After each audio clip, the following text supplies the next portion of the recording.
live. Let's go. Come on. Holy shit, we live. Ah! Yes, we are. It's War Games. Oh, here it is. War Games! Of War Games! War Games! War Games! War Games! War Games! It's War Games. No, it's WrestleMania. What? No! Listen, War Games is in November. Okay. I don't care. Every day is War Games. Listen, More like- anything is better than night one of Mania. Okay. And There's where's a Cam? rumor Yeah, going my around show that. is better than Night One of Mania.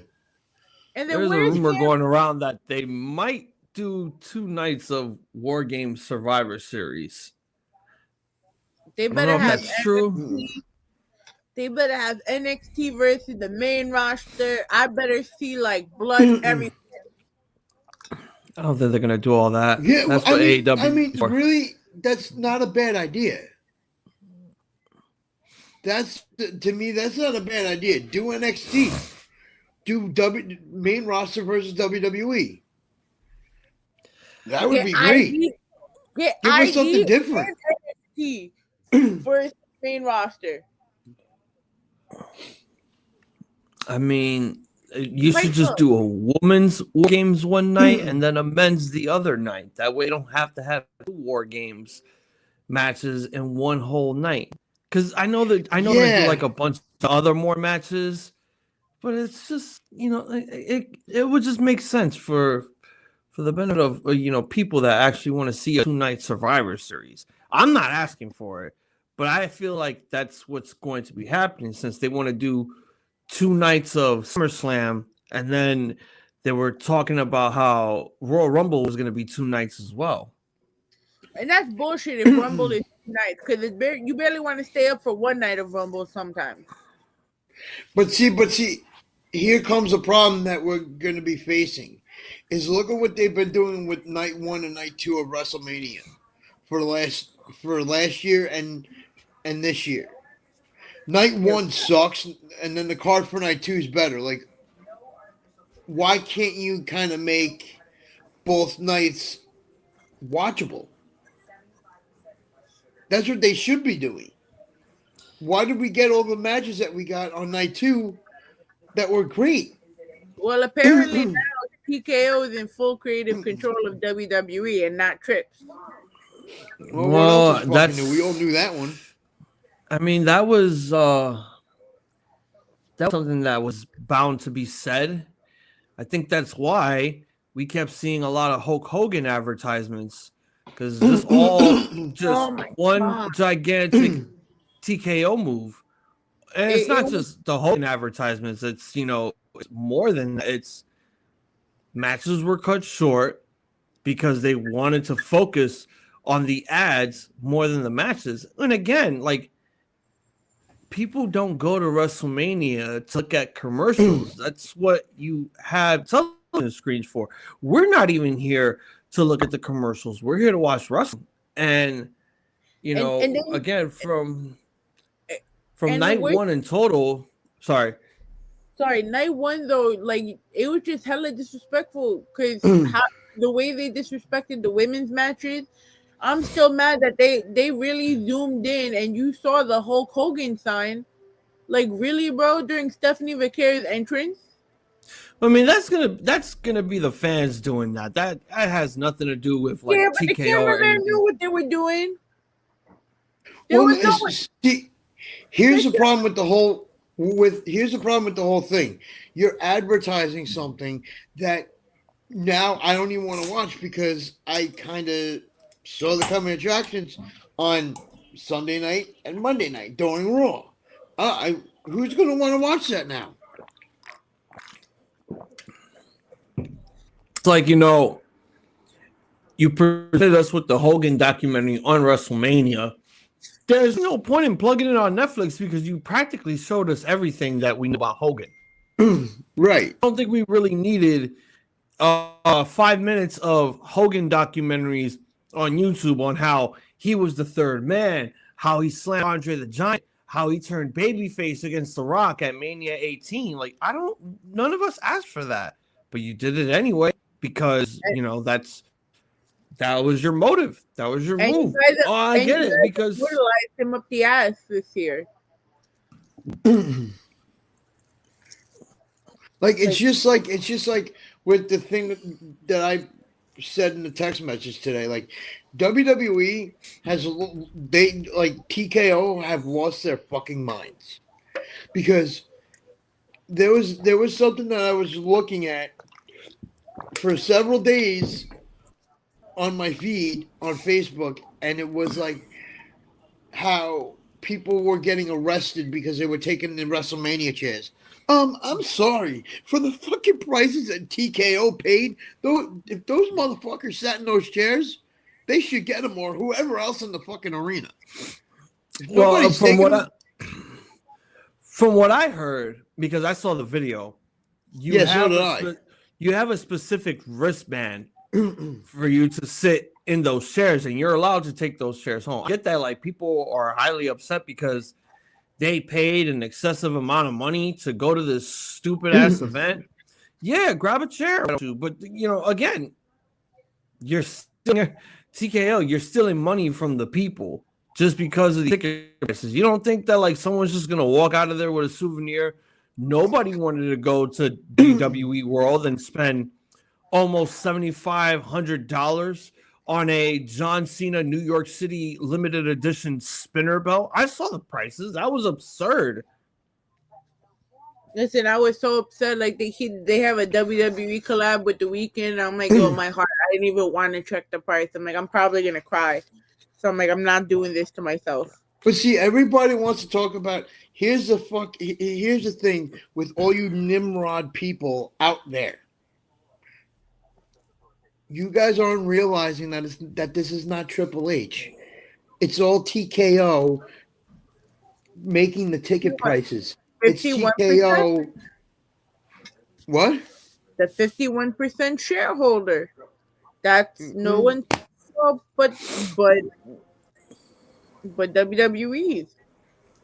That's what happens when you decide to go public like that.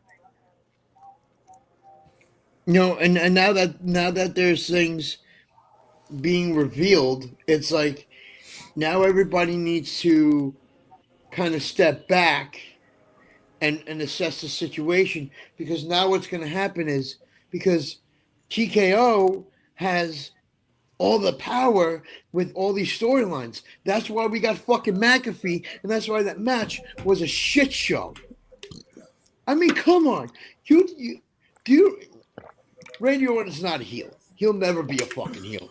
That guy is not going to ever be a heel. No way that you're going to be able to turn that guy heel in the last year or two of his career. Not happening.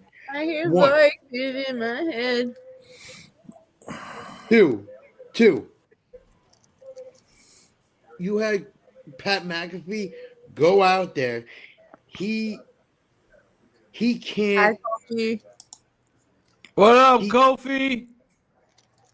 Kofi. So shout out to the Dirty Heels podcast. Kofi Wheatston is in the building. Yes, we're slowly making our triumphant return back to the podcasting arena. Yes, we are coming back. WrestleMania will be back soon, though. You just wait and see. Go back to you, Anthony. Loves wrestling. Like nobody is thinking. Everybody wants to sit here and blame Triple H. Let's blame Triple H for this. Let's blame Triple H for that. That's the storyline with McAfee. With McAfee having to get inserted into the Cody Rhodes and Randy Orton storyline, it wasn't needed. So what do? You put this son of a bitch in the fucking match, and McAfee, stay the fuck out of WWE, please. Nobody wants you in there. Daddy could fucking hear me, but I could give a rat's ass. I hope that motherfucker does. You get TKO inserts him into this thing. And the match was a disaster. He gets hurt. Goes into the back, puts a referee t-shirt on and a neck brace, comes back out, and then he counts like Earl Hebner in 91-92. Are you kidding me? Dude, Yeah. You were talking about, you were sitting there talking about wanting to save pro wrestling. I would have counted to 3 so fucking quick. You want to do a heel move? You want Randy Orton to be a heel? That's how you should have done it. But no, you did that, and then Cody Rhodes does a heel move, but he got fucking cheered for it. Yeah, when he RKO'd Randy. Like, yeah. And then you have Randy, and then you have Orton, RKO McAfee. For what? What, because you didn't count to 3? And then we have Jelly Roll. Stop with the celebrity appearances. I don't want to fucking see them on my TV. Stop saying, oh, this guy's in the building. This guy's in the building. You didn't enjoy the roll of jelly? You didn't enjoy the jelly roll? He should not be on TV, and I'm glad that I'm hoping we're getting Punk and Cody at Backlash for the title. I don't want to see a fucking tag match with Cody Rhodes and Jelly Roll and then Randy. Well, I don't think we're going to have that now, but I'm going to say one of my favorite highlights of that night, I think it was that night, correct me if I'm wrong, was when Braun Breaker came back. That dude speared Rollins. He had to stop. He had so much momentum going down that if he would have speared Cody, not Cody, Seth when he did, at that speed, he would have killed him. Yeah, well, Seth ruined it because he's Seth Rollins and needs to ruin everyone's momentum. Well, I mean, but like if you really think about it, at the speed that Braun Breaker was going, Braun Breaker would have murdered him, and then it would have been like, okay, great. He's in the hospital. He's injured. That should have been the point. That should have been the objective. The problem was Seth moved a couple of inches of the way. He's like, yeah, I'm selling this. I'm not gonna do this because you're running way too fast, dude. You're a wrestler. You know, you've been through worse shit in your life as a wrestler. You mean to tell me that you can't take a spear from a man running a 75-yard line ramp? Get the fuck out of here. No, like unbelievable. But Hazel, that's the thing though. That's the thing. Is like if he would have done it at that speed, this is not football. You're not wearing pads and helmets and all that shit. I know. There. Like he would have injured Rollins, but then we wouldn't have seen Rollins and Breaker start a storyline last night. Oh no, but let's bust Braun Breaker's back head wide open with a church then.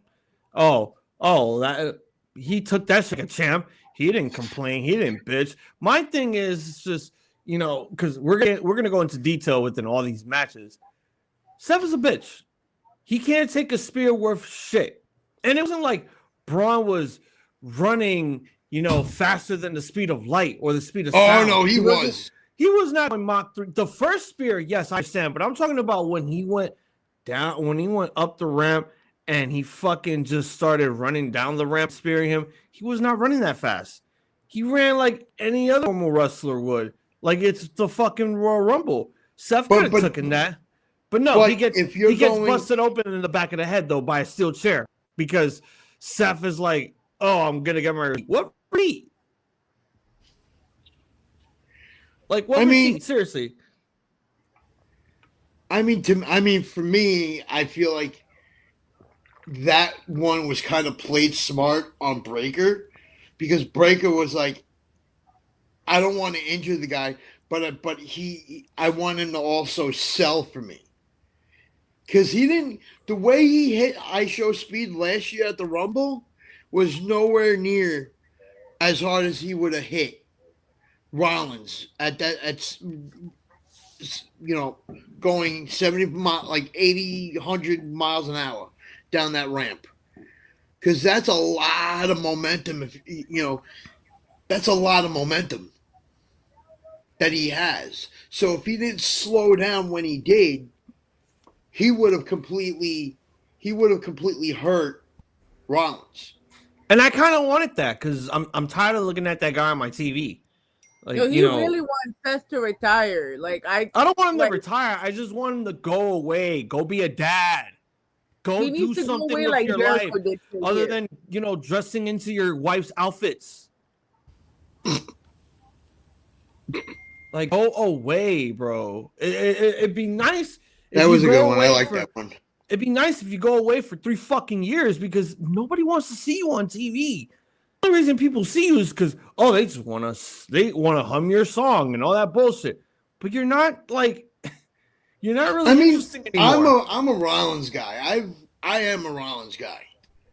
I am because his work to me, like from when he put Roman and when he hit Roman with that chair, fantastic how he did. Like his character work, like he's good. Whether he's going over like as he is now or not, like I am not a fan of like the whoa, like it's like hey, shut up, I don't want to hear it. That's not his fault though. He's over. But his character work is I think his character work is great. Do I agree with how like we went 3 weeks with not knowing who this guy was? We went since Chamber, him coming out with these hooded men. Ghouls. I'm like, wait a minute. It was like the putties from the Power Rangers. Remember those? And I was telling myself, like, what happened to your putty ninjas? Did they just scrap them and said, you know what, we're gonna have to continue being a cross dresser because that's what's getting you over. Hey, I kind of wanted a change Seth Rollins other than the same old bullshit. I would like, because again, he's going around flaunting himself like he's some sort of wrestling Jesus. And it's like, no, I don't want a wrestling Jesus in my wrestling. I kind of want a wrestler. And he needs to go back to the Burn It Down Rollins. I think we need a hair versus hair match. The Monday Night Messiah? No. That was even too much. I think we just need a hair versus hair match. Have him go bald. Have him lose his facial hair. And then that's it. We got a new gimmick. Why we gotta go bald for everything? Because I don't. Because he's looking too symbolic. He's looking too religious. Sooner or later, someone's gonna put him on a cross and nail hands and feet on it. And not to sound like offensive or anything, because I respect Jesus, but he's just literally making him. He has a very, very, very odd God complex. Drink it in, man. And it's like I don't like it. I've already lost interest years ago. Even during the Monday Night Messiah thing, I'm like, yeah, you're taking this a bit too far. You're literally calling yourself God. And it's like, no, like there's two things that don't mix. Wrestling and religion. Because you're just pissing people off with this God complex thing. Just drop it. It's all TK. Here's the thing. No. This is not a TKO thing. I'm letting you know right now. This is not a TKO thing. Because this has been going on. This has been on with Vince for years. Remember, Vince once upon a time supposedly wrestled God. Okay? Vince is always the one that usually did these religious themed gimmicks. Undertaker was somehow a religious gimmick. Mordecai, Kevin Thorne was once upon a time a religious gimmick until it got scrapped because it was this, it's Undertaker in white. I'm offended. Yeah, let's get rid of that. Again, Vince McMahon wrestling God. This whole Monday Night Messiah thing during COVID. This is all a Vince thing. This has nothing to do with TKO at all. TKO does have creative control within the company, but this was not their move. This was a long time ago a Vince McMahon thing, and it stuck. And they just said, "Fuck, we're gonna let you stay the way you are." I think it's time to get rid of this character. It's time. It's time for put him back as Burn It Down Rollins. I loved that version because it was just him. Yeah, that was him. He didn't look fucking stupid in his wife's clothing. He wore a fucking shirt. That was it. He wore a shirt and his wrestling gear, and the pants were gray and black. Like, it worked. Not this. I don't want this guy. I mean, I got to meet Rollins.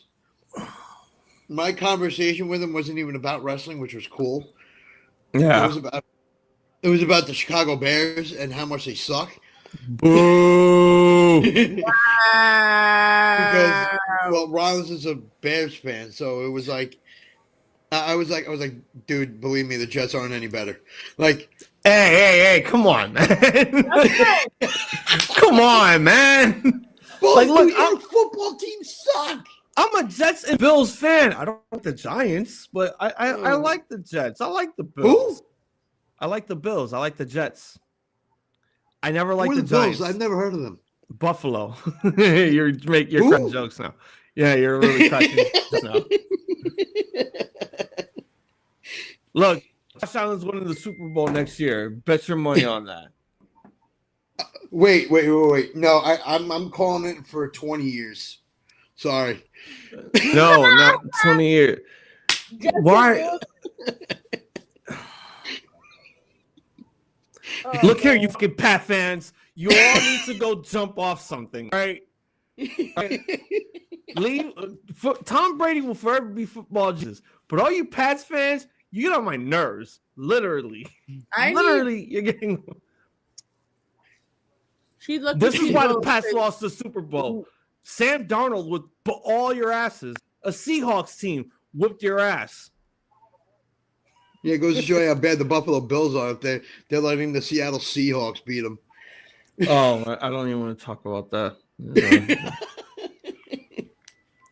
To be honest, I don't even think Seattle even faced them within the season. Okay. Wow.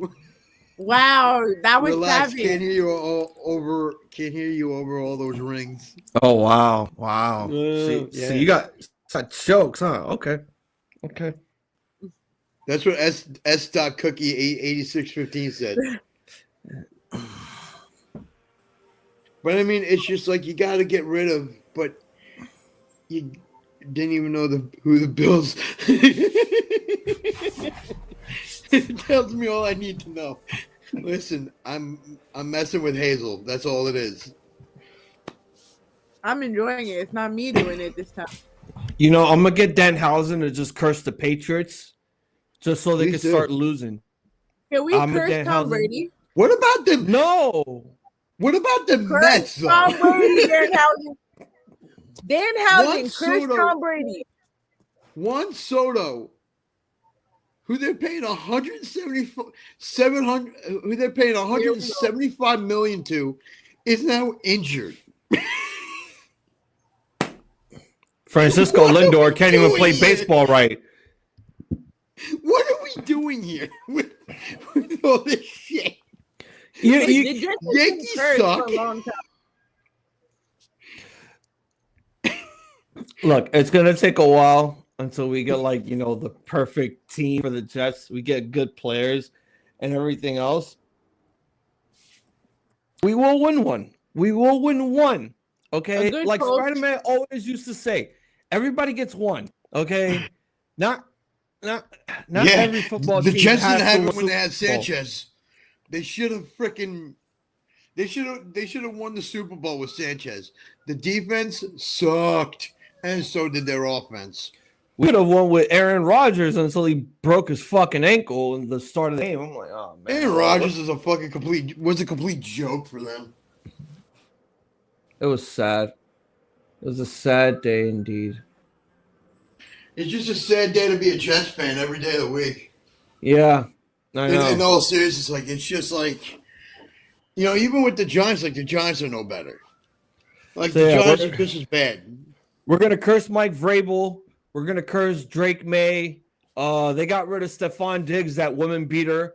We can get rid of some other guys as well. You know, Patriots has always been full of controversies, from stealing Jets plays, from deflating balls, to a murderer that was in the closet, to now Stephon Diggs hitting women. You know, and then I don't understand how they somehow just keep winning championships. This is a team that should literally be removed from the NFL, but no, Roger Goodell's a fucking Nazi and want to keep those guys in the fucking roster. Whatever. How about we just talk about night one of WrestleMania though, which was a shit show. Because I have the matches here with the times and everything. Yeah, that was. I heard the times were. Because Hazel's best friend Paige came back. Yippee fucking dude stole the spotlight from fucking Nikki Bella. Go make another tape. Fucking all right, so night one was to start off, that was on free TV. They did 2 matches on free TV and then the rest was on the fucking app. That's another thing too. Don't do that ever again. Ain't no sense for you guys to make it seem like a pre-show and then for everyone to now go on the app and watch the rest of the show. Just do the whole thing on the app. It didn't make they need sense. to get rid of ESPN and go back to Peacock because it was very. No, we need the fucking WWE app back. Actually, no, I'm better off too. I'm better off with Peacock or the WWE Network because I'm paying $10 a month for Peacock or WWE Network. The fact they went out of the would be like, hey, pay $30. It's $16 now for ad free. No, I paid mine's $10 and I still have mine's ad free. I don't know, but that's just the way it went. I can't really make any issue about that. But all right, night one officially started with a 6-man tag team match. The Usos teaming up with LA Knight to take on the tag team champions of the Vision, Logan Paul and Austin Theory. And I Show Speed. The match was 7 minutes and 8 seconds. Anyone want to go first?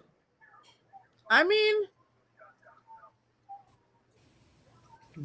I was a little impressed that Speed actually could hold his own, at least when he did that frog splash on Logan Paul. Oh yeah, no, that was good. But I mean, to me, that match should not have been on the fucking pre-show. That shouldn't have. You have 4 big main guys on, well, 5 if you have to include LA Knight, but you have 5 big guys in that match. And you're putting them on a pre-show just to get people interested. No point. You should do a pre-show on YouTube. Like this is the one thing I will say good about AEW, which is AEW does the 0-hour pay-per-views, well, the 0 hour on YouTube to get people interested into the show, which I will give them. I will give them that. That's what WWE should do. Because when people see say Backlash, like Backlash 2026 pre-show live, people are going to be like, oh, okay. They're going to go on, you need to get people into the show, interested in your pay-per-view event. You can't put it on ESPN for free and then expect people to want to drop $30.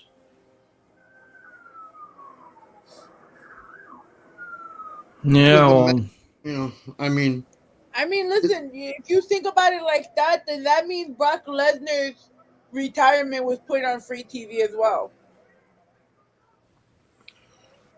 That was not a good move. I'm sorry, that was not a good move to put Brock and Oba Femi on a pre-show. That wasn't a pre-show. That was the first match of the night. That was okay. I'm sorry. I mean, literally, like again, it's just one of those where it's like you say, okay, the first hour of WrestleMania is going to be on ESPN, on like the TV shit, and then this is gonna be on the app. They're literally just screaming out, "Here's the first hour free. If you're invested by what you just saw within the first hour, pay $30 to watch the rest of the show." Nobody should be having to do that. No one. You should never, I agree. ever make the first hour free for people to watch.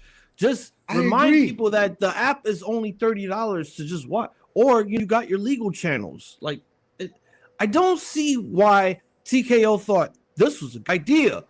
This is what's going to make us more money. We're going to get a lot of revenue. It didn't work.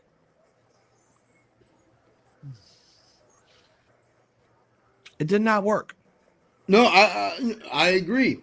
I agree. But what I'm saying is, if you're going that route to where you're going to do the first hour for free and then, whatever, like, do it somewhere else. Don't do it on the app. Like, there's no point. Like, this is what I'm going to say about the match. My condolences to all the Saturday WrestleMania ninjas. Oh my God. Courtesy TJ the Great. It was all right. This match was okay. I think ISO Speed did a pretty good job of what he did. He wasn't limited. They didn't have him just, go there to do flips and shit. He did his stuff. It was at the very end where he got the highlight of the night, which was doing a frog splash off corner post into the announce table to Logan Paul. Not that that was good. My whole thing was, it's like, hey, I thought we were supposed to hate this guy. I'm talking from like the Usos LA Knight perspective. I thought we were supposed to hate this guy. And then all of a sudden, it's just like, oh, I guess we like him now. This really pissed me off. You mean to tell me that after everything that was happening to build the main event of Mania between Punk and Reigns, the Usos were the one telling Roman to beat up Punk, go after Punk. He talked about your dead father. Go after him. To, we're vaccinating. We have a love LA Knight so we can take on a bunch of streamers and a guy who's theoretically probably the worst gimmick wrestler of all time. Hold on, I have something funny off of that. I really wish somebody would shut Logan Paul's mouth, because he's like, we got to have all these, we can't have these guys like Jelly Roll and Pat McAfee coming into our business like streamers. Bro, you're insulting yourself. He is. I think that was the whole point. But I think he also acknowledges he was that too, because he said it on multiple appearances he's made. But the problem is that you're not calling yourself you're not calling yourself the insider, or not you're not calling yourself the outsider. You're calling yourself a professional wrestler. But you became a professional wrestler from the outside, and then you debut, and then everybody's like, fuck this guy, I don't hate this guy. He doesn't have that heel heat. He has that heel go away heat. Nobody fucking wants you there, dude. I don't want him on my TV. I don't give a fuck how good he is. He came in and his first feud was with who? Roman Reigns? Get the fuck out of here. I think it was against the Miz, but to each its own. I don't blame Logan Paul for saying. Match was his first main event PLE match was Roman, right? Yeah, but that was in Saudi. His first ever PLE match in general, minus the tag match that he had the Miz to take on the Mysterios, it was really him against the Miz at SummerSlam. Oh, where he just crash and got him injured. Mm-hmm. Yeah. But it's just you can't You should not be sitting there talking about all these other streamers that are on the outside because you're butthurt because I Show Speed turned his back on you. And then you're sitting there calling yourself a professional wrestler. Again, this is one of the reasons why night one was just a complete and utter clusterfuck. It was all over the walls, and this was one of them. It didn't make sense for the baby faces to help ISO Speed after one, he supposedly screwed the Usos out of the world tag team titles. He clocked LA Knight with the brass knucks. Honestly, I kind of would have just had Danhausen versus ISO Speed. And again, there are certain matches that could have been on the Mania card, but TKO just probably didn't want them for reasons being, and we're gonna talk about it. Next match was Jacob Fatu versus Drew McIntyre in an unsanctioned match. This was 14 minutes and 9 seconds. Who got this? Because I really forgot who won. Who? The 6-man? No, this one with Drew and Jacob. Jacob won. This dude is gonna like skyrocket. Him and Oba gone. Okay, devil's advocate, right? Oba actually takes the title off Reigns, and then we get Fatu versus Oba for the world title. Oh, I'm in for that one. I'm in for that, but let's just get the Roman Fatu angle out of the way first, because after last night, that was a really good promo that they both cut, because now it's family bloodline, literally, fighting each other again. And I'm just gonna say it now. Why do we need the bloodline back? Why do we really need them back, honestly? Well, I mean, I'm going to say this. I'm going to say this. Hear me out with this. It kind of makes a little bit of sense because, I mean, look at what happened with the build with Punk and Roman. The Usos come out, told him, "Hey, you don't talk about our family." They wanted the apology. They weren't giving the apology, so they both beat the piss. They both hit him. Next week, the three of them were out there. So creative was probably like, you know what? Let's bring it back. If they could do something different with this with the bloodline now, I want to see where it goes. I want to see what they do with it now. But you can't do what you did. You can't have Roman Reigns becoming abusive like he was. You can't have the bloodline, have like 18 segments in the show. That's just me. I'm just gonna talk about this match real quick. Honestly, like when you're doing a unsanctioned match, this is supposed to be like the blood feud right here. Because I was watching the build between Drew and Jacob. They were going all out between that build. Within every SmackDown taping that they did, they went all out. They did some extreme stuff. They jumped off a scaffold. Like, you'd think to yourself that maybe this should be the moment where, if it's an unsanctioned match, hey guys, I don't care if it's the main event that needs the blood. This match needs it as well because it got personal. It got fucking personal, and it just felt absolutely lacklustering. Like, yeah, let's bring out the Slim Jim tables. Yeah, let's use a toolbox. Let's bash Jacob Fatu's head with a wrench and not have him bleed whatsoever. What? That doesn't feel believable. Not one bit of it felt believable because there was no blood. I get it. You want to keep the authenticity alive. The ref is wearing a black shirt. That's how you knew it was unsanctioned. But guys, feud. We need the blood in this. You lose people by not having the illusion of this shit is personal, right? So how about we fucking go out of our way to make this as personal as possible? Give them the blood. Let me ask this. I want to ask this. Tell me why Darby Allin and Moxley's matches are more fucking blood feud than Jacob Fatu, and why? I mean, that's another thing I'll give TK. I'll give AEW is Tony Khan. He does too much blood on his pay-per-views. He does way too much. We love the blood. It's not special. But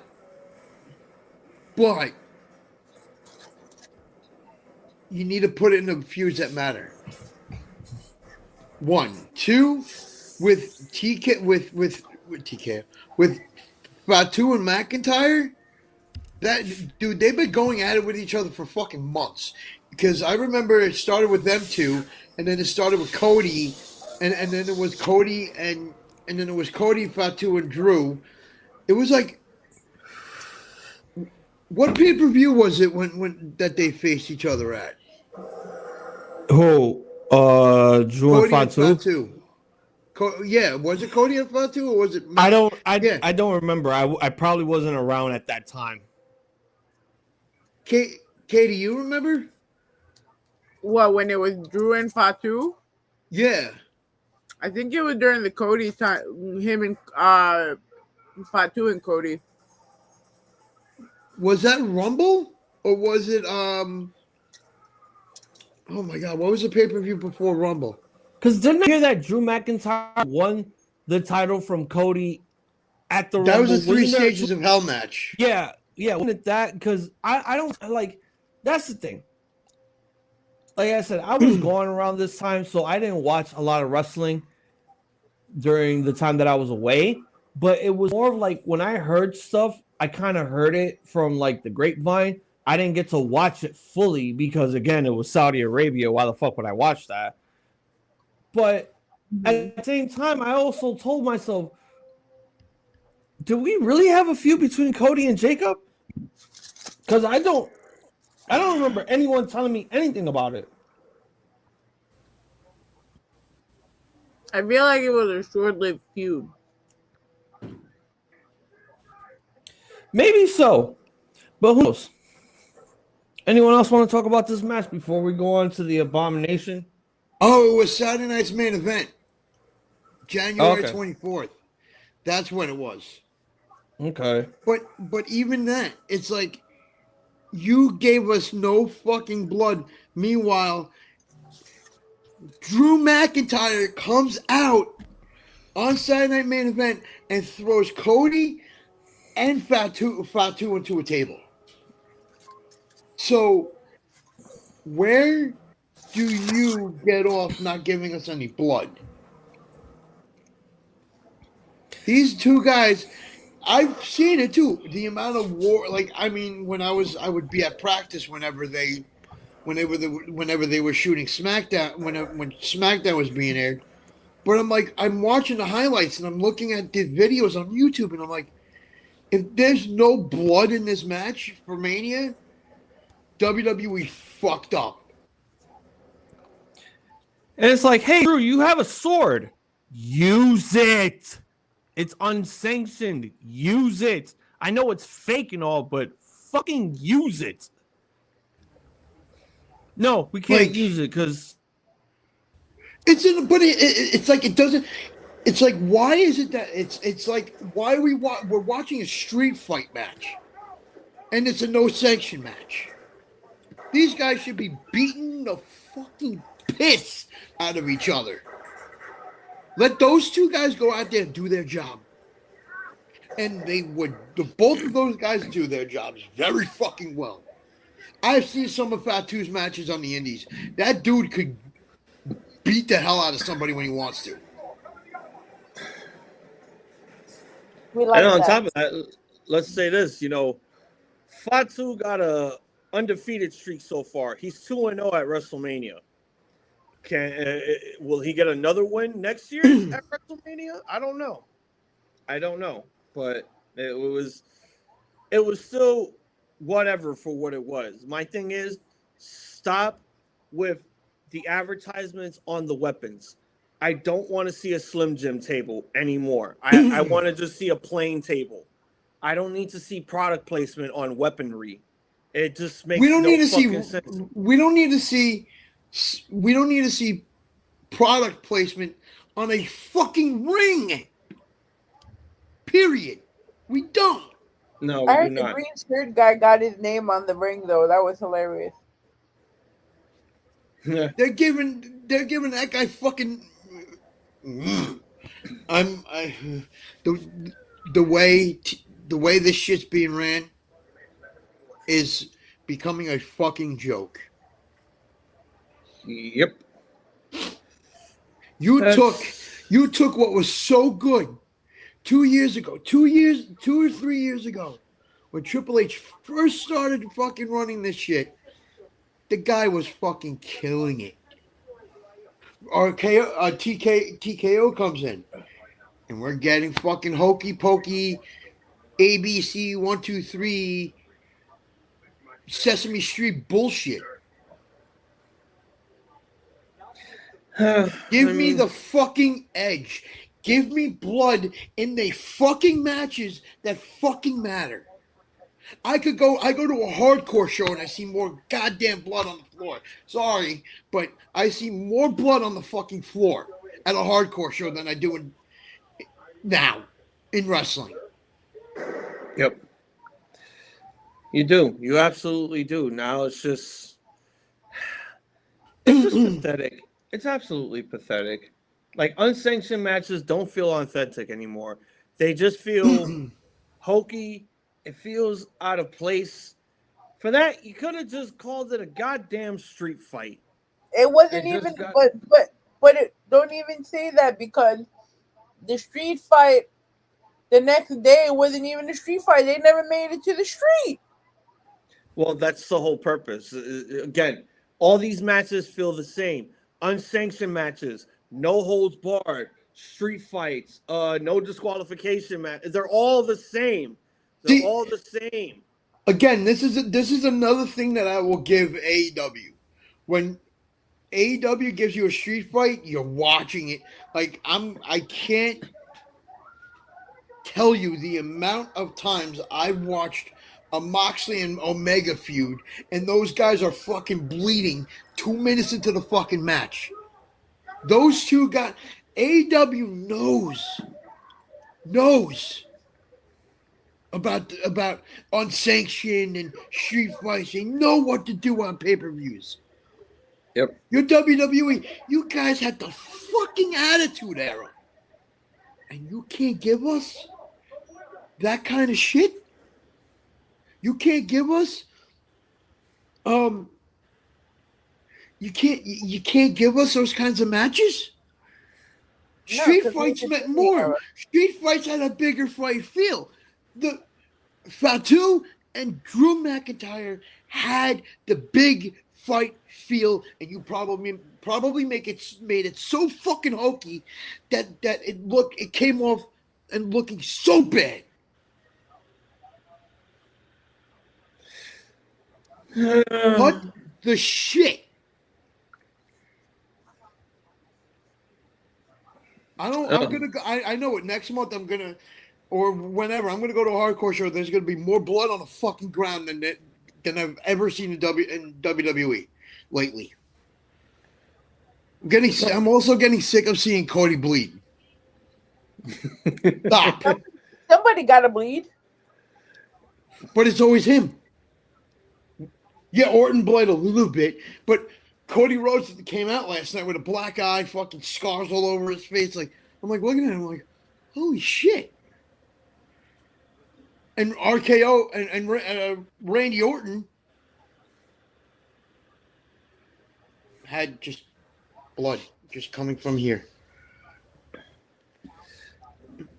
Okay. Because the thing with Cody Rhodes and Randy Orton, that feud, the first 2 weeks of that feud, WWE blew their load on it already. 2 weeks in a row, Cody Rhodes was bleeding from what Randy Orton did to him. Why didn't you make this a no DQ match? That you had the fucking proof in the pudding for that feud, and you just made it a standard match with bullshit interference calls and just ref. Oh wait, what's going on? Ref just fucking getting knocked out of nowhere. Yeah. What are we doing? I mean, what can you do? That's just how it happens. Okay, well. Also, I'm on fire here. I'm sorry. No, I don't blame you. I don't blame you. I do not blame you. So, this fucking match, I got a lot to say about this one. Here we go. For the women's tag team Cockadookie championships, Bayley and Lyra Valkyria take on Charlotte Flair and Alexa Bliss. Take on the irresistible forces of Nia Jax and Last Legend, who were the champions, taking on Brie Bella and a casting couch girl. This was 8 minutes and 33 seconds.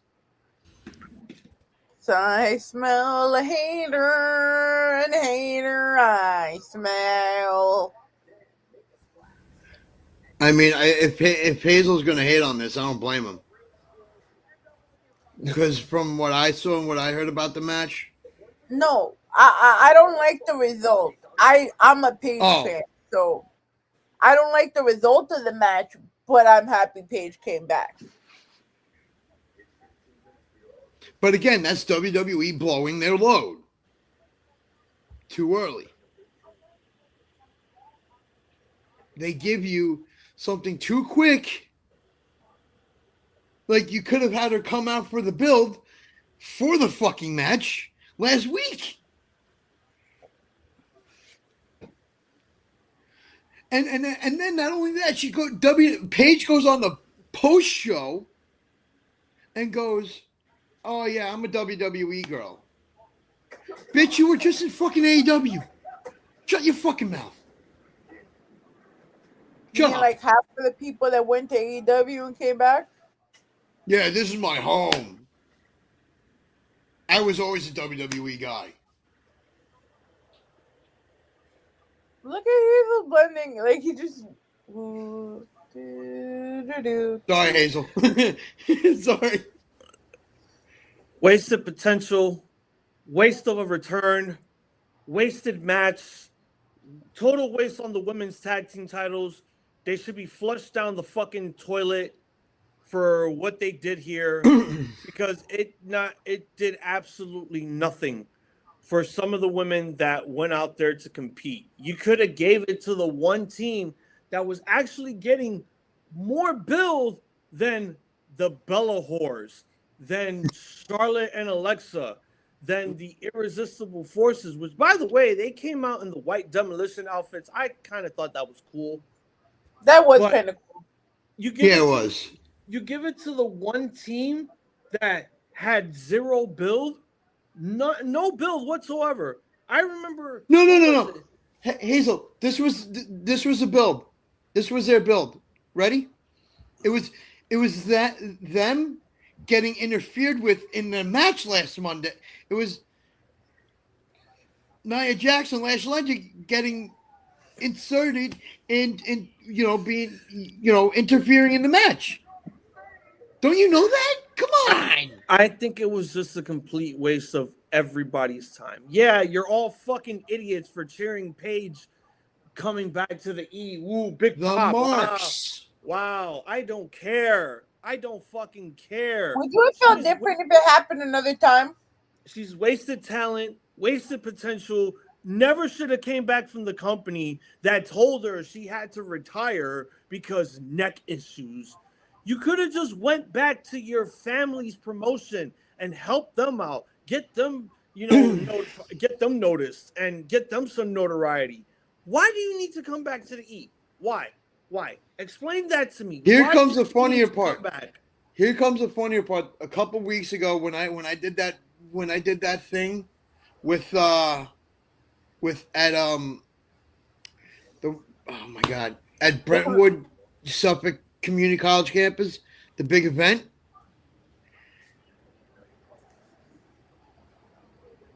Paid There one was there time was money. there was a mention from my buddy Savage about her going back to WWE. She goes, you never know what could happen. I'm like, oh shit, I know exactly what they're gonna do. I know exactly how they're gonna do this. They're gonna fucking put her. They're gonna replace her with Nikki Bella. And I knew when I saw what happened to Nikki Bella, I was like, Paige is gonna be inserted into that. Like I'm just at this point where I don't care about the women's tag division anymore. It never should have existed. There is no division. It shouldn't exist. It never should have existed. Exactly. But they want to do it because they want to show that women could be as equal as men too. So then book them correctly. Utilize it to its potential. Stop giving us these trash ass matches that mean absolutely nothing. This match meant nothing to anyone. And I hate everyone that was there in attendance cheering for this shit. Like, yay, women's wrestling. Dude, do you want to know why they were cheering Paige? Because she's eye candy for all these fat, ugly marks in the fucking crowd. And who don't have a life but to just sit in front of their computer and stare at pictures of Paige and videos of Paige and whack off. This is all I'm going to say. Mandy Rose, but Mandy Rose is somebody just, and that's another thing too. Like, oh, this is how hypocritical WWE is.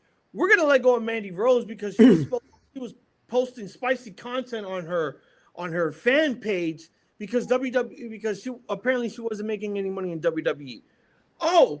We're not going to let go of Paige, but we're going to give her so much vacation time because of the sex tape that leaked out years ago. Hey, guys, if I were you, I would have just told Paige she's fired for, But didn't Seth Rollins also have a sex tape with somebody? But time out, but she wasn't the only one on it. It was also called, what was it, Xavier Woods? Yeah. But here's the thing, though. Paige is on most of the sex tapes, fucking around with multiple men. Alberto Del Rio, Brad Maddox, Xavier Woods. We're not going to fire her for fucking around, for being a ring rat? No. And then what about Seth Rollins with his leak porn video? Charlotte with her leak porn video. I don't even believe that actually existed. I understand that someone out of nowhere leaked a Seth Rollins dick pic, aka his ex. I understand that, but that was just a dick pic. I didn't hear about a sex tape. I didn't hear about a sex tape either. Charlotte doesn't even have a sex tape. They just leaked her photos. Here's the problem. Here's the problem that I'm going to say exactly right now. What the problem is that when women do a sex tape at WWE, they're going to get taken out and fired because, when the women are eye candy in that business. When the men do it, it's just like, all right. Do I agree with it? No, I don't agree with it. And I don't think Hazel's saying that he agrees with it either. What we're both saying is it's sexist and it's disgusting. Because if women could get fired for sex tapes, if a wrestler like Alberto Del Rio abuses a woman, hence Paige, probably more than just Paige or Saraya, whatever the fuck. It's wrong. It doesn't matter how you look at it. It's wrong. But to bring them back, WWE would never. I swear to God, they bring back Alberto Del Rio, I am not watching this product anymore. Look, all I know is this: sooner or later they're gonna put her in the Hall of Fame, And then everyone's gonna be like, "Oh, but what She's about?" not a fucking Hall of Famer. I'm talking about Paige. I'm talking about Paige. Fuck Del Rio. He's a No, scumbag. I'm talking about Paige. She's not a Hall of Famer. No, they're going to put her in the Hall of Fame in the next couple of years. And they're going to do it for their reasons and their reasons alone.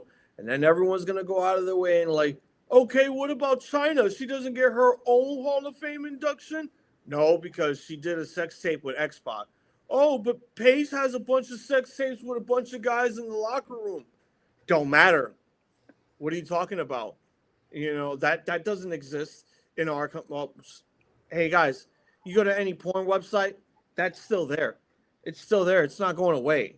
Okay? At the end of the day, fuck Paige. I hope someone breaks her fucking neck again because I'm not trying to waste my money, my time, or my TV time watching someone that does not belong in this business anymore. She doesn't. She can't wrestle like how she used to. She's very limited with what she could do. We're just going to hire back someone that's very limited. You can't do the same stuff that you used to do back then because it's one more horrible bump. Your career is over. Maybe you guys should not be hiring this woman back if you know that she is a fucking liability to your company. But how long was she on AEW TV for, and how many matches was she in on AEW? She had less than 10 matches. They only gave her the Women's World Championship because they were in her hometown. And she still didn't do much. She still didn't do much. But I'm agreeing with you. She's a liability. But my problem is you're going to put this woman in the Hall of Fame. Like I said, she's not a Hall of Famer. I'm not meaning it as she's not. What I'm saying is that she shouldn't be a Hall of Famer because she doesn't have a fucking Hall of Fame career. To WWE, they don't care. They don't care if she has a Hall of Fame career. They're just going to do it because that's them. And that's how they roll. And that's one thing people need to understand. There are a lot of guys. Now you're just giving spots away because you're running out of fucking people. Look, this match could have been replaced with Julia defending her Women's United States Championship against somebody. You know, this match. How about this? How about this? How about the main event that's on NXT tonight? You could have put that on the fucking match on WrestleMania. You could have. Who was it? Sol Ruka and Zarya, because Zarya. Sol Ruka's on the main roster now as of last night. Yeah, but you could have put that last woman standing match on the WrestleMania card. That could have been your pre-show card. Take an NXT match that's a big fight field and put it on that big stage and see how those two wrestlers do. They didn't do that. For the fucking show to be going off at 8:30. They didn't do that. You know, that's WWE's 9 problem. o'clock. Why? Because again, this is TKO shit. This is TKO saying now we have creative control. We're gonna do whatever the fuck we want. At the end of the day, it's their way or the highway. And all I'm gonna say is we're probably gonna take this the highway at this point. Did anyone not watch the post show? They were literally chanting "fuck TKO." Yeah. And TKO does not care. They do not care. All right. Oh, it's just a bunch of butthurt wrestling fans. Yeah. They spent so much fucking money on your product. And you gave us a shit main event night one. Yep. And then you gave us, not only that, you gave us a fucking page return that was a waste. An absolute waste. Go make another sex tape, why don't you? Women's Intercontinental Championship match. Becky Lynch versus AJ Lee. The match was 8 minutes and 15 seconds. Go ahead. One of y'all could start. I like the fact that AJ Lee was trying to make a statement with her coming out with the little kids with the belts. I feel like Becky didn't need this win. I really feel like AJ could have taken it a little while longer. Maybe dropped it to her at SummerSlam instead. Here's the thing I don't understand. Why give us the fight? Why were these matches so short? And you guys want to know? People want to know why people were chanting "fuck TKO." Here's why: you gave us Cody Rhodes and Randy Orton went 24 minutes. You had the women's title match with Stephanie Vacquier and fucking Liv Morgan go 8 or 9 minutes. And then you're putting ads into these fucking shows. Why? Not only that, those two women's wrestlers can go. I don't like Liv Morgan as a character because she's a heel and we're supposed to hate the heel. But we're as a fucking wrestler, she's fucking fantastic. Same with Stephanie back here. But how did we go from the AJ and Becky to Stephanie? I'm talking times in general. I'm just talking about the match times. It was like 8-minute matches, 8 to 10-minute matches, and then or maybe a little over. This is why fans are chanting "fuck TKO."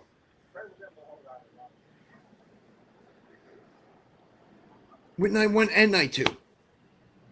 The main events went longer. As they should have been. But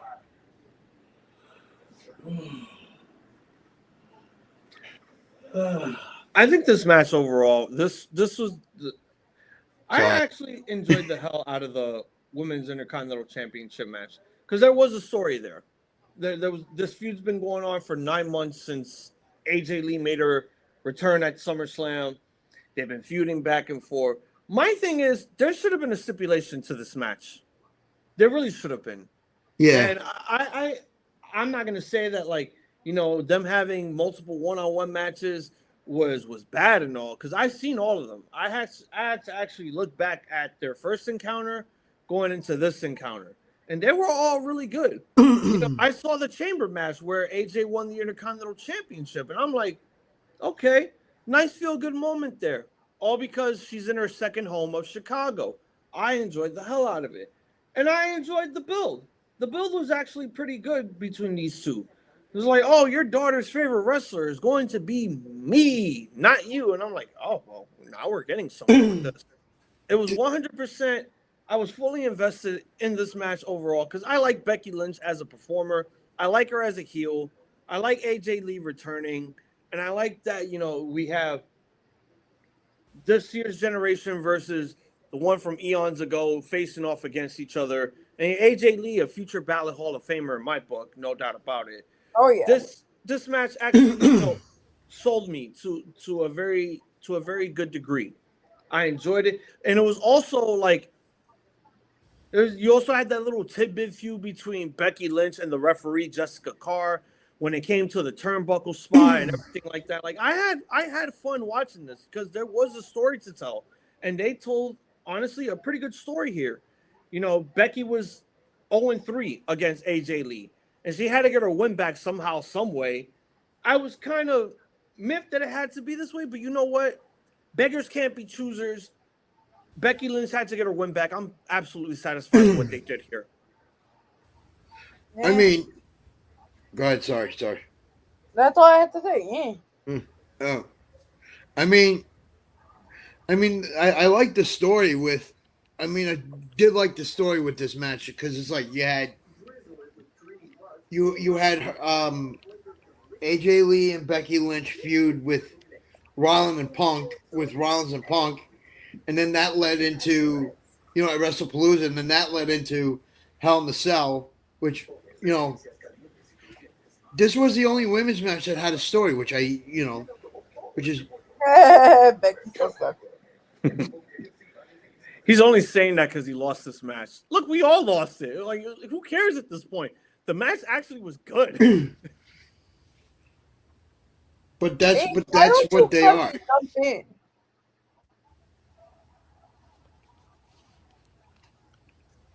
No, that's Oba Femi. What are you doing? Wrong theme. Wrong theme. Oh, but who? Oh man, that guy's gonna strap the rocket on him. All right, so it is now Gunther versus Seth Rollins. Gunther wins via technical submission due to the assistance of a returning Braun Breaker. It was 17 minutes and 52 seconds. Mind you, I have all the official times here from Wikipedia. Yeah, Wikipedia. Well, TJ said, I mean, I haven't seen too much of her, but heel Becky do seem kind of cheeks.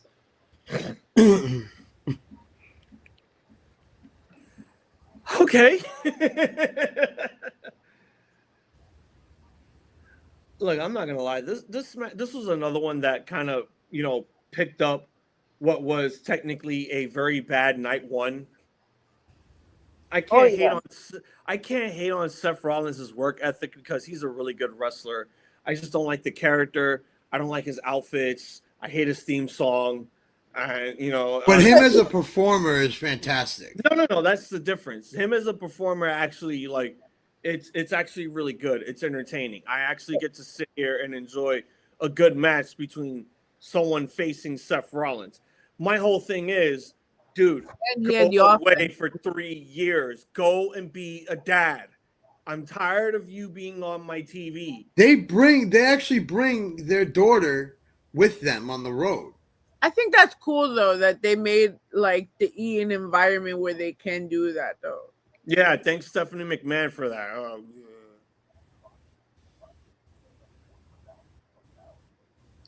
I mean, you can't really hate on a Gunther Rollins match because those two guys are both technical wrestlers.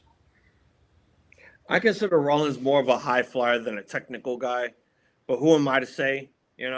I mean, he could. Here's the thing with Rollins that I really like, and it's like with him, I've seen it. Rollins is that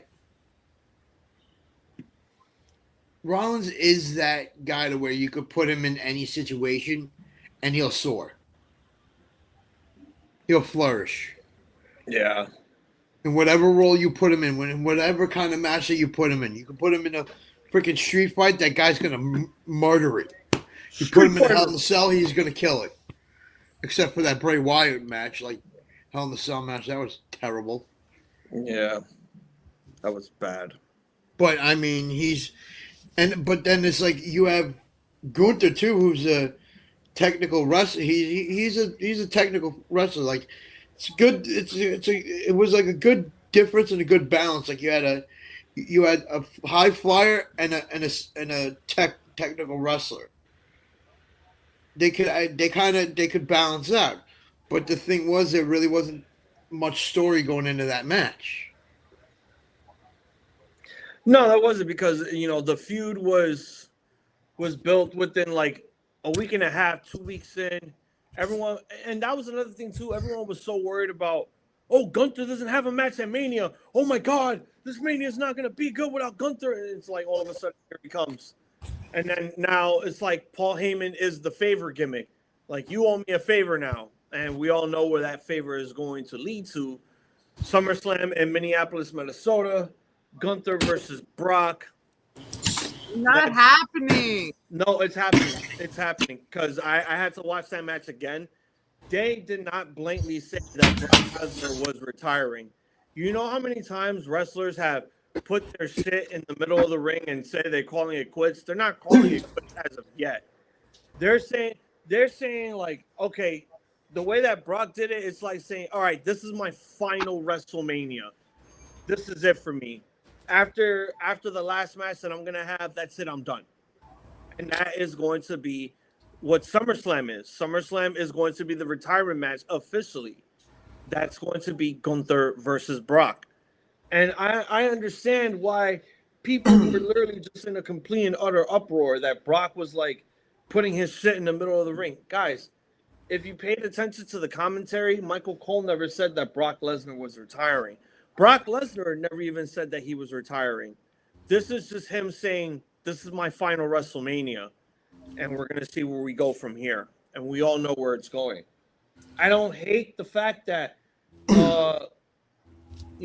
Braun Breaker came back. It was kind of a long time coming because originally that was supposed to be in the cards. Braun Breaker versus Seth Rollins or Bronson Reed versus Seth Rollins before they both got injured. It was supposed to be. It was going to be. It was supposed to be Rey Mysterio versus Gunther, and then Braun Breaker versus Rollins. Yep. But then those two guys were injured, so they put Gunther with Rollins and then Mysterio in that ladder match. Yeah, because I'll tell you right now, nobody wanted to see Logan Paul take on Seth Rollins again in a rematch. Which again, I wouldn't hate it, but I don't think people wanted that. And not a lot of people would have wanted that. I understand. Like, I get that Braun Breaker had to go away for a while because he fucked this shit up during an exercise at the gym. And then you have Bronson Reed who fucked his shit up during a match. So now all your matches went out the window. And Rey Mysterio being gone, it was also like, all right, so there's no match for Gunther. So I guess we might just put these two together and see where we go from here. And then we got the whole, oh, you owe me a favor now. So honestly, it worked to its content. I understand now fully that this is what's just going to happen going into the summer. Brock's going to have his final match against Gunther, and that's the favor. And that's all we can really say about that.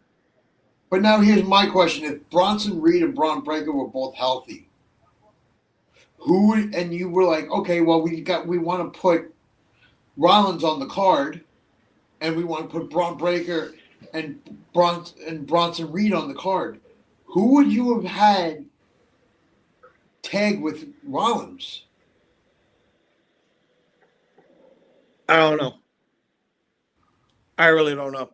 Honestly, it's more of just like they could just put anyone with Rollins and it'd probably work. Because again, this is what TKO is doing now. But you would have had to do somebody that was so. To me, if I want to say this name, but at the same time, kind of wondering if maybe that would. I don't know, but you could have maybe have had a story build with Roman Reigns and Rollins where they kind of reconciled. I mean, what can you do at this point? It's really all it is. But let's move on to the next one. Liv Morgan taking on Stephanie Vaquer for the Women's World Championship. This was 6 minutes and 51 seconds of complete and utter bullshit. Those two women should have gotten. You should have started it at 7 on the East. Like the pre-show at 7, main show starts at 8. You had this show end so early. This show didn't even. Which match was 6 minutes? The Women's World Championship. It was 6 minutes and 51 seconds. Vaquer and Morgan, including that shitty video? Yep. Because again, it's back to TKO doing all these fucking advertisements. They're giving us 5 minutes of documentaries. They're throwing all these Snicker ads, bullshit. Like, again, nobody is paying $30 a month to watch advertisements. Just give us the wrestling. That's what should matter. Give us what we asked for, and we could move forward. But also, for literally a lot of the matches on WrestleMania, there were no packages. No, there were no video packages. Only for the main events. Which is disappointing. And this whole thing was just like, oh God, I saw the Liv Morgan music video. It sucks. It was my God, that was cringe. She performed it at WrestleMania, which sucks. It was abhorrent. It was stupid. She even lip synced it, which was even worse. That's how you know Liv Morgan is not a singer at all. She was just doing her Britney Spears gimmick, and it's like, dude, this doesn't work. It's not working. It's not. And you're just like, you're making it more like Judgment Day has now become more of a female faction than a male one.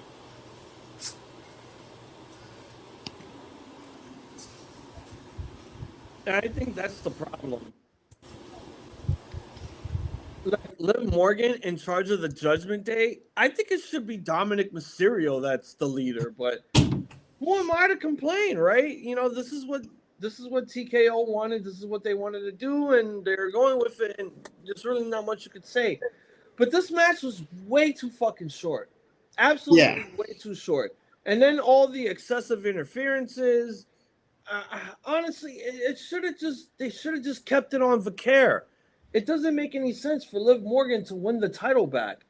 But again, who am I to complain? This was a TKO move, and this is what they wanted. You got what you wanted, guys, but did the fans like it? No, absolutely not. No, because I mean, by the end of the night, or by the end of the matches, when I watched the post shows, and it was still daylight. It was like 6 o'clock, like 5, 6 o'clock at night.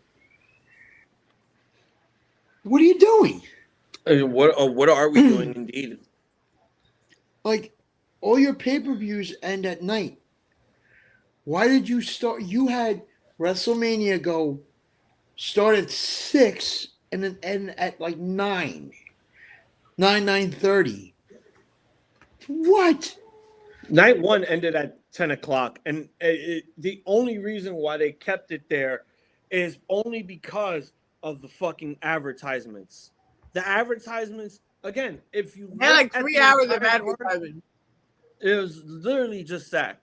You basically had an hour and 24 minutes of wrestling, while everything else was just ads on ads on ads on ads on ads, and it was just. But give us like video packages for the matches. Give us backstage reactions for the wrestlers that are going out there or that were already out there and talking about the crowd and talking about the match. And, I want to see where these wrestlers' heads are at. Or how about this? About George Kittle. If you're going to have John Cena be the host, have him do backstage segments with some of the superstars. You could have brought in Austin. You could have brought in The Undertaker to do backstage stuff with Cena.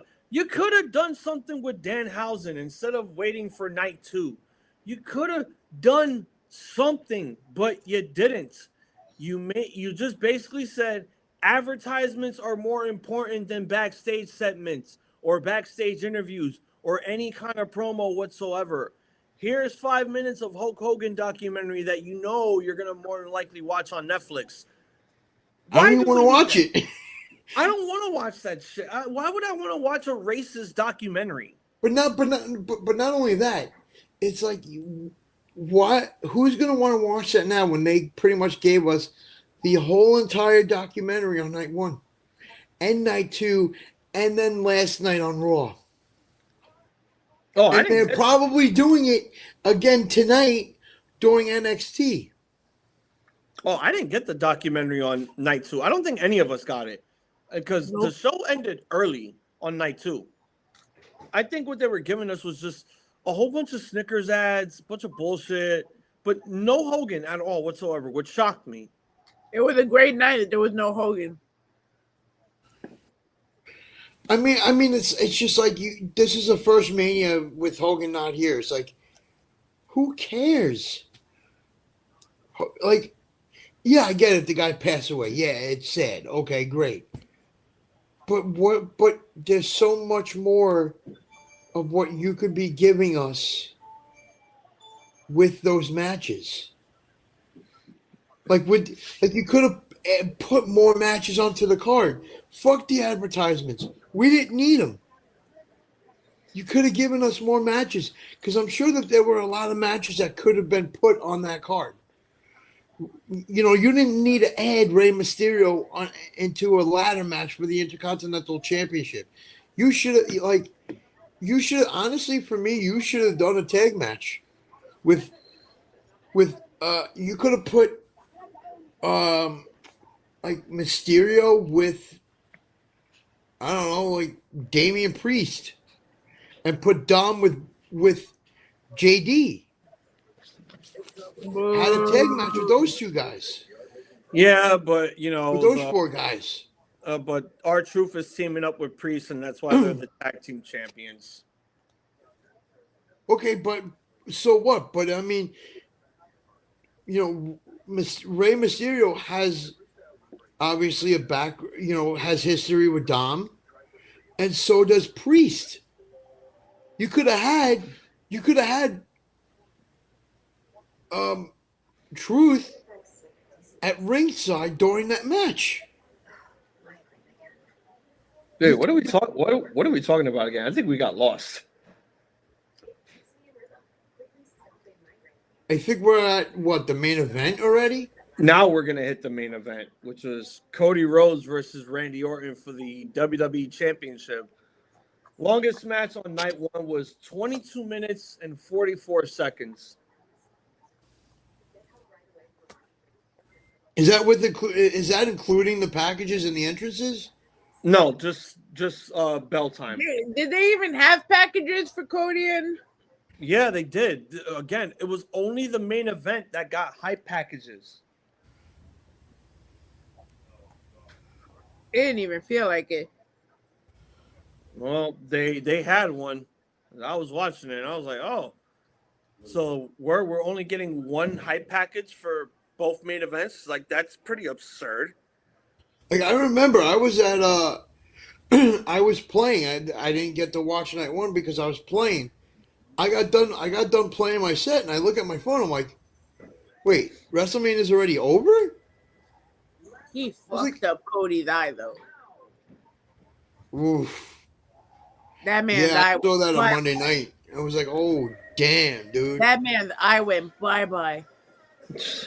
He got fucked up. And I got to say, that is probably the most authentic looking eye injury that I've ever seen in wrestling at all.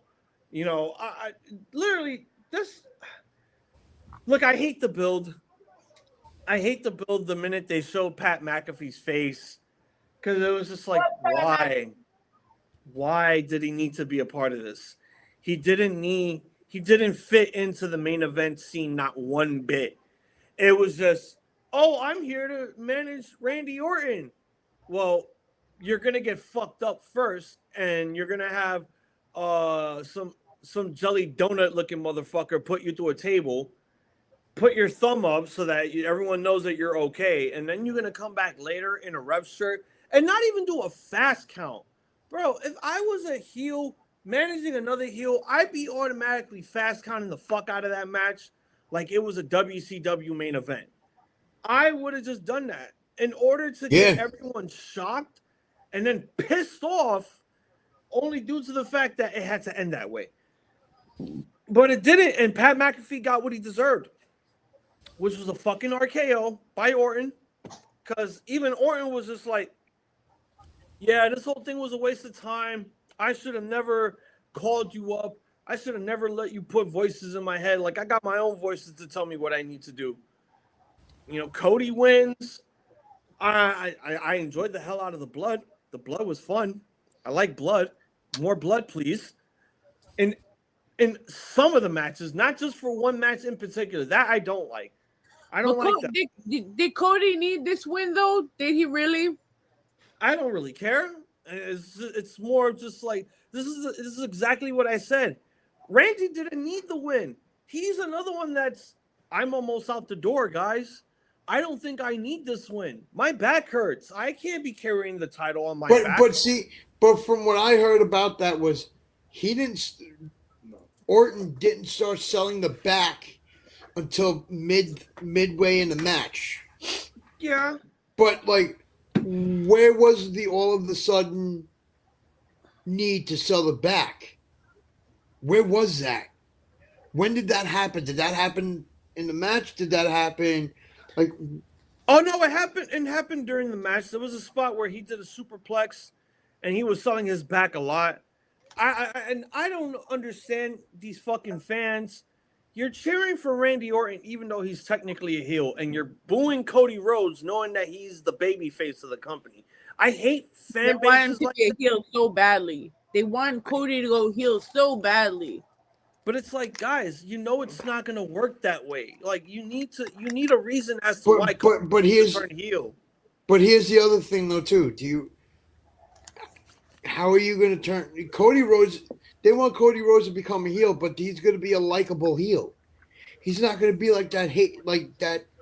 You know, he's going to be like a Randy Orton now. Like that's the kind of heel he's. Stone Cold. Yeah, he's going to be that Stone kind Cold of a was heel. never heel.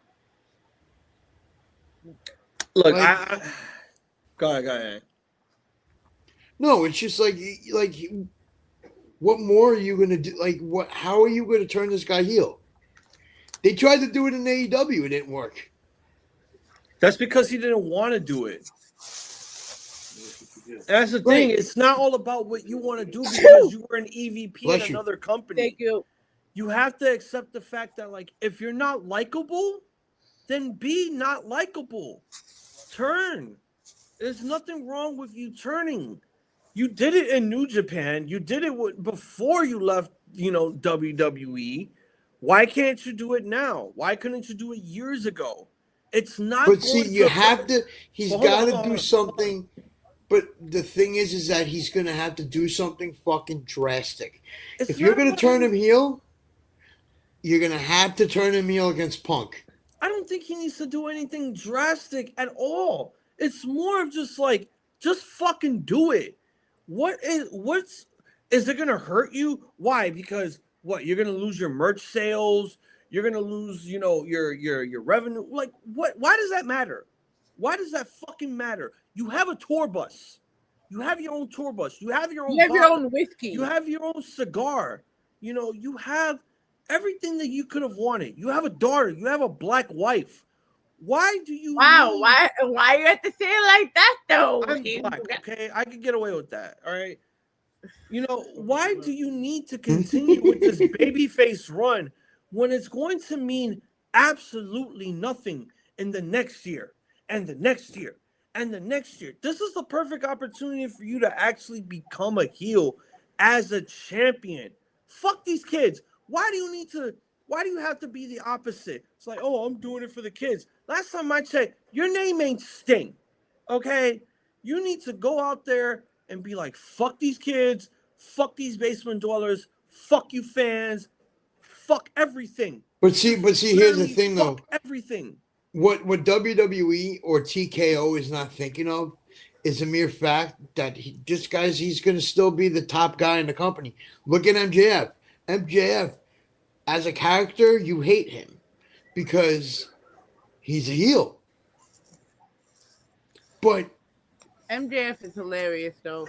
oh come on, I'm an MJF guy. I'll be an MJF guy till the day I fucking die. But again, you have all this opportunity. You have until quite possibly, because I know I'm going to predict this now. You have until after SummerSlam to turn this man heel. And if you don't do it, fans are gonna turn on him just like they are already turning on him.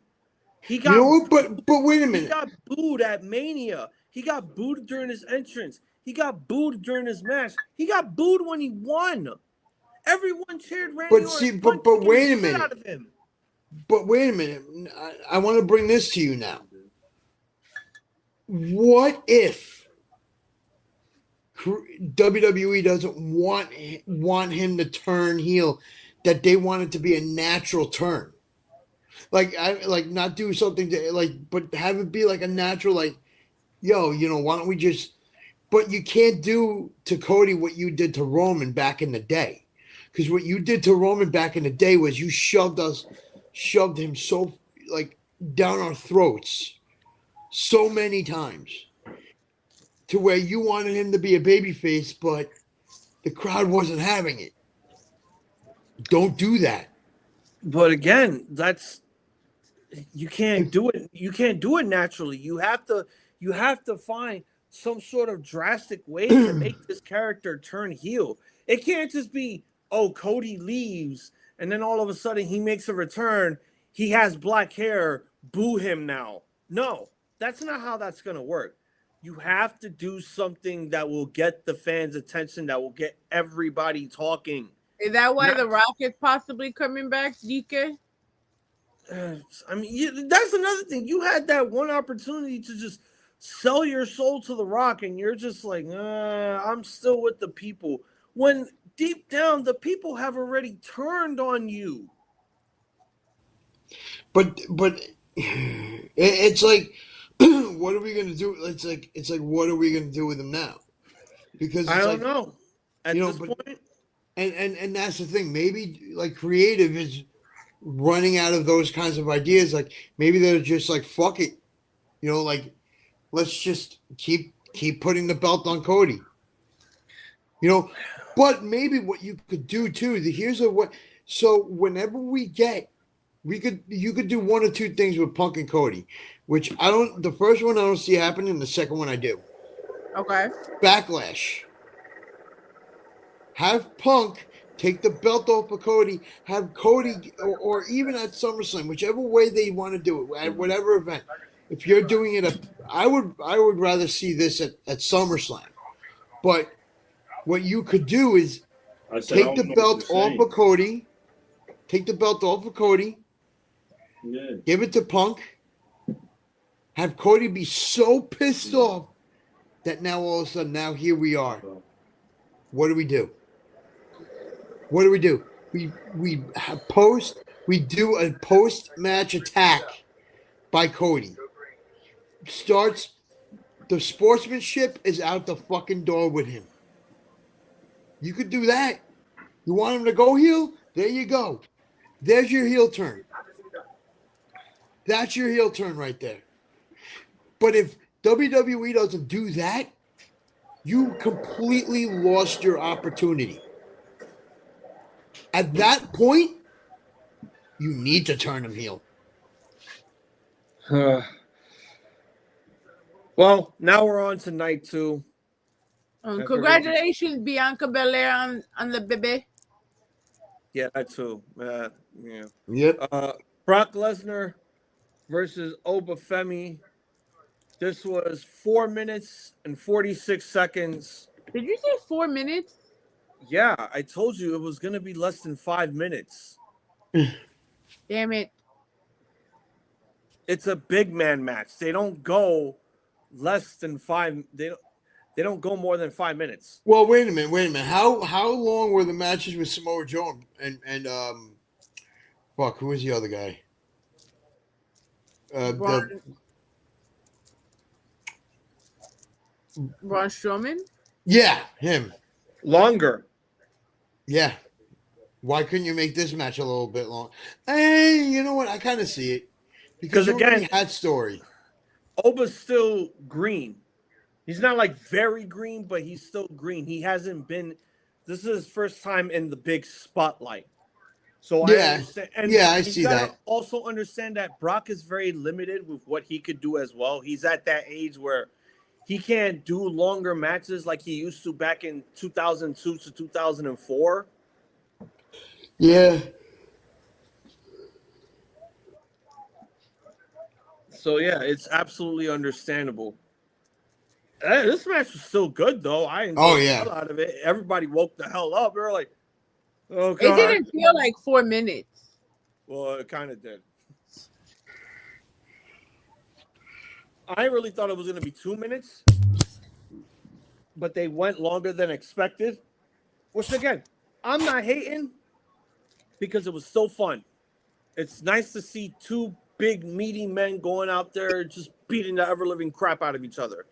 And yeah, Hazel likes that. Good. They both looked good. They both sold great. Hey, yo. Hey, yo. Fucking Oba took an F5 and got right back up on his feet.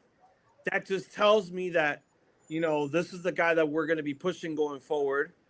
And I wouldn't be surprised if he has a WrestleMania undefeated streak. I would like to see it. I actually saw the highlights of that match, and I was like, He barely sold for fucking Lesnar. They both barely sold. The F, not even the F5, bro. Like, wow. No, he got. Well, that was the thing. He took the F5, but he was up on one knee, and then he got right back up the minute Brock turned around, and then that was it. Big old sit-down powerbomb. The match was over.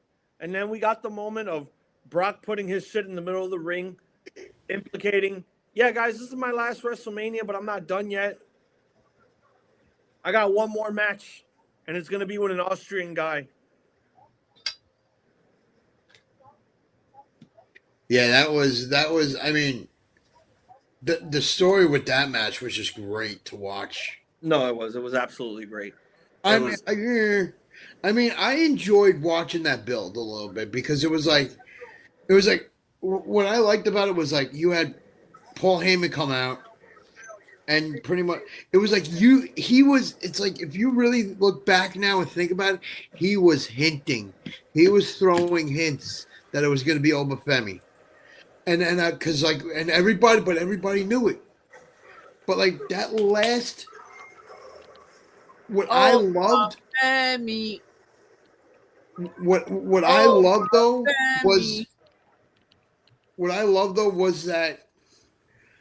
was that promo that he did against Heyman last Monday.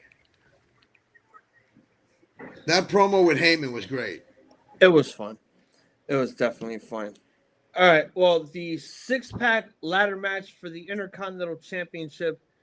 Penta defending the title against, Penta as Shao Kahn because he came out in a Shao Kahn outfit. He went up against Javon Evans, Dragon Lee, JD McDon't Google My Ass, and Deadpool Rey Mysterio. This was 15 minutes and 8 seconds. Don't Google my ass. Listen, man. First of all, can we really talk about the mere fact that every luchador was dressed in red? Yeah, everyone, just all the luchadors. Deadpool. It was all Deadpool, probably. Well, okay, Penta came out as Shao Kahn from Mortal Kombat because they were sponsoring that shit on the ring canvas. We didn't see Dragon Lee's entrance because him, JD McDon't Google My Ass and Rusev got jobber entrances, which sucked. I would have liked to see their entrances. I can't get over that. That was kind of fucked up. JD don't Google my ass. JD McDon't Google My Ass.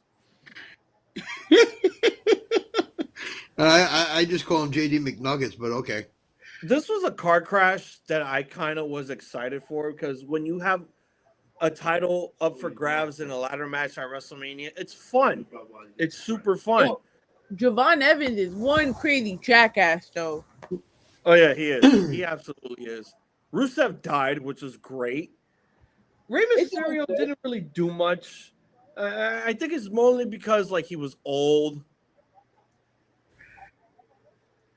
Wait, they're doing what? They're putting Tifa in Street Fighter 6? Come on! From Final Fantasy? What the fuck? No! Do we really need that? I don't think so. Maybe Tekken needs it more than Street Fighter. We got Terry Bogard. The fuck? They really are doing that. So it was a really good car crash. Like everyone did their thing here. JD died from a Canadian destroyer off the ladder onto another ladder. Rusev died onto a ladder. Javon Evans was, again, that man is bouncy. He be doing that bouncy shit. He's crazy, this kid. Bro, yeah. I love watching him. No, he's absolutely fine. The top turnbuckle to the ladder. I was like, oh, you brave. No, he's really good. He's really good at his work. You know. And again, Rey Mysterio didn't really do much because again, of his age, he's like, you know, just old. Dragon Lee and Penta was doing all the crazy moves and shit. It was a very good car crash for what they tried to do, and I enjoyed the hell out of it. I can't hate it because this woke everybody the hell up after an atrocious night one. Honestly, I'm just gonna say it now. Night 2 was the better show. Yeah. To an extent. to a degree. Jay Malachi, good. DPW forever. Yes. Yo, this is hilarious. So someone posted in one of the wrestling groups a picture of Paige with the title with Xavier Woods, titling it "The Reunion Everyone Needed." Paige is reunited with Woods. Okay, for the United States Championship, we got Trick Williams going one-on-one against the champion Sami Zayn. This was 7 minutes and 7 seconds. Oh, It and felt a bullshit rapper accompanied Trick Williams. From the fucking 90s, I heard. No, it was Lil Yachty. We didn't need a Lil Yachty for this. We really didn't. And then Honestly, it feels like, and then he had toilet paper running down his back. Yeah, I'm just gonna say it now. Trick Williams took a massive shit and had toilet paper stuck up his ass that he was like, "Nah, this is gonna be my entrance. Fuck it." Like that was a good waste of Charmin rolls right there, man. Like somebody could have used it. He was getting married or some shit down that aisle. Yeah, he was pulling a Dennis Rodman. He's like, "Hey, if Dennis Rodman can marry himself, I could do it too." Fuck it, right? But again, this match was another one that was like, don't get me wrong, I didn't hate it. It wasn't bad. It was just too short. And I hate that it had to be this way because we were saving WrestleMania for other things. Like, you could have done more than 7 minutes and 7 seconds. Like, a good old 10-minute match wouldn't hurt anybody. And you just ruined Sami Zayn's momentum as well. Like, I get it. He won the title from Carmelo Hayes, and everyone was so pissed that Carmelo was not on this card at all.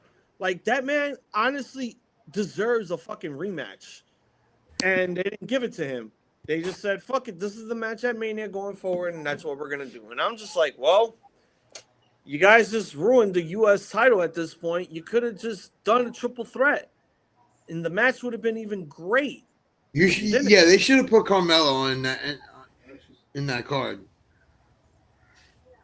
You know, you failed your expectations, guys. That's really all I can say about it. I don't know why Lil Yachty needed to be a part of this. It's just, you know, I get it. Celebrity endorsement, whatever. And here's another thing about celebrity endorsements. Stop showing me George Kittle drinking beer. He's not Stone Cold. He shouldn't be stealing other people's beer and drinking it. How dare he? Beer? More beer? Like, how fucking dare he? How dare he? That piece of shit. No wonder why you guys lost to the Seahawks in the fucking playoffs. Because beer? More beer? More beer? He just needed to get drunk. All right, well, the Dominic Mysterio goes that was good with a returning Finn Balor. 3 years since the Demon has, you know, been shown. Last time he made his appearance was at WrestleMania 39 against Edge in a Hell in a Cell match. That was good, though. This was 10 minutes and 27 seconds, and this was a street fight or a street fighter. Okay. No, that was not a street fight. That was just a regular match. No, that was a street fight. They were literally stiffing each other with those chairs. First of all, I love Dominic's entrance. They did not make it outside of the arena. I do not consider that a street fight. But Katie, you know the rules. The rules have to take place within the ring. You got to get pinfall or submission in the ring. They only call it a street fight because you are allowed to use weapons. That's bullshit. Well, talk to TKO about that. And, Yo, TKO, you bullshit. Like, what can you do at this point? You know, you can't argue with them. They have all the money, and they have like 50 fucking lawyers. Wait, I have a question. Now that I said TKO is bullshit, that means we won't get accepted to next year's WrestleMania? Why? They're going to Saudi Arabia. No, but you get what you after what happened with ESPN getting kicked out of Mania? Oh well, I don't know. I really don't care because they're going to Saudi Arabia. I am going to say this. This was a fun street fight for what it was. Better than the unsanctioned match. Because, goddamn. Yes, I know the Demon in 2026 was a bit of a snooze fest, but it was just nice to see the Demon make his return. Maybe this time they'll do him right and actually book him correctly and not fuck it up because you ruined it, literally. Dominic did a pretty good job doing what he needed to do. My big issue was you had every opportunity to make the AAA Mega Championship be defended at WrestleMania in a historic moment. And not only that, they made the street fight match at the very last minute of the show. I'm like, why? Why does it need to be at, like, you had all this time before Mania to make that into a street fight, and you want to do it at the very last minute? It didn't work. It did not work at all. But it was still fun for what they did. I can't complain. There is no doing it right. It sucks. LMAO. Hey, I'm just going along with the ride, man. So far, you know, it was just good to see the Demon back. Let's just see how they do it this time. I'm not saying automatically, oh, they're gonna do the Demon right. They're gonna actually book him strong and shit. Let's see how they actually do it. Cause yeah, like I'm also done with the Demon character. It was literally like a lackluster. And you know, 3 years after not showing up, it was nice to get a breath of fresh air, you know.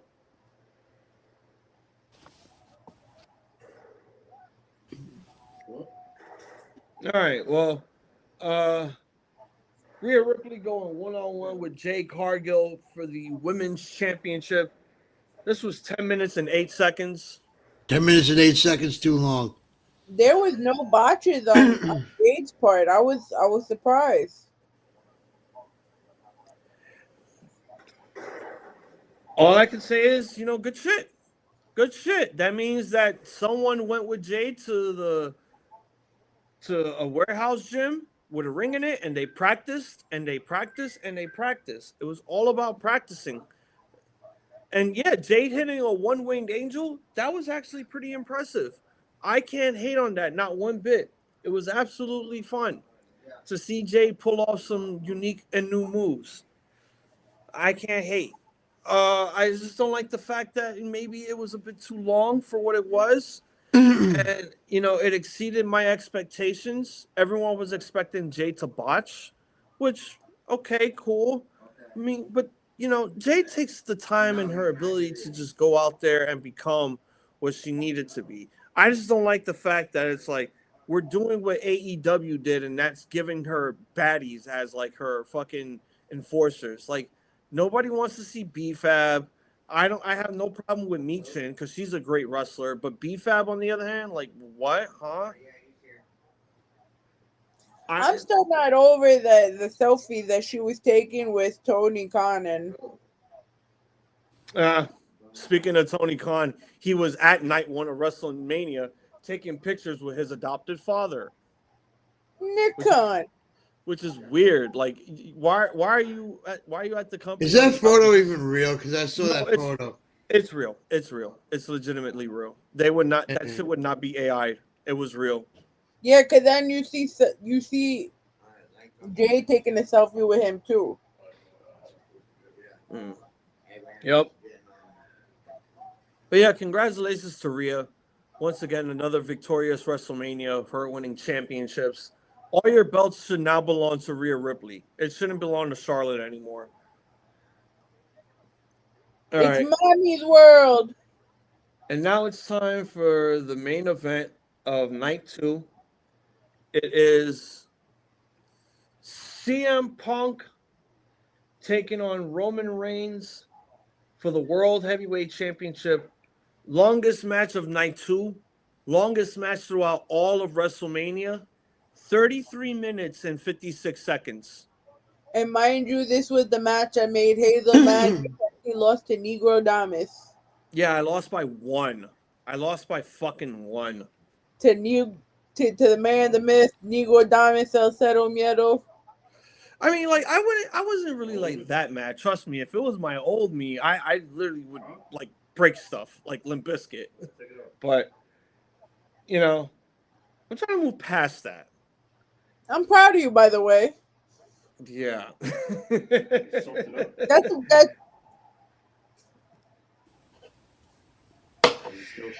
No, this was probably like the better match out of both nights.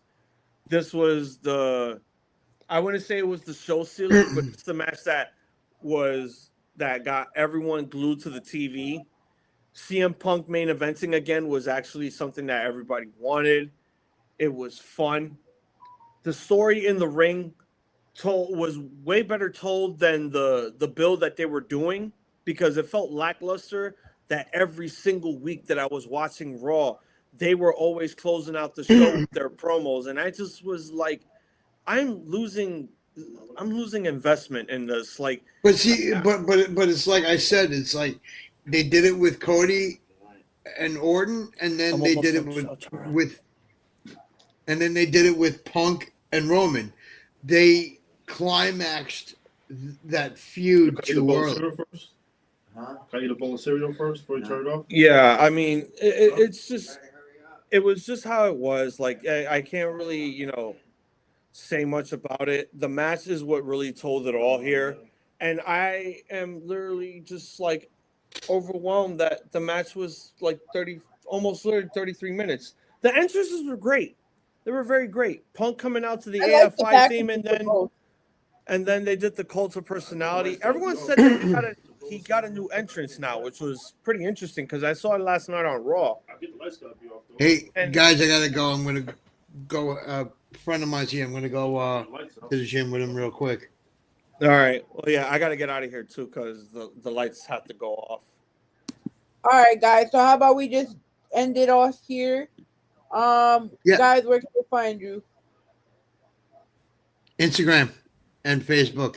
Anthony Fugues on Facebook, and Anthony Loves Wrestling on Instagram. Hazel? Yeah, follow Ramble Mania Show on Facebook, YouTube, Twitch, Twitter. Follow all of our videos, all of our streams that are on there. New stuff will be coming out pretty soon. Just give us time, give us patience. As always, follow me on Instagram at iZombies, IZombies. It is simple as that. Yes.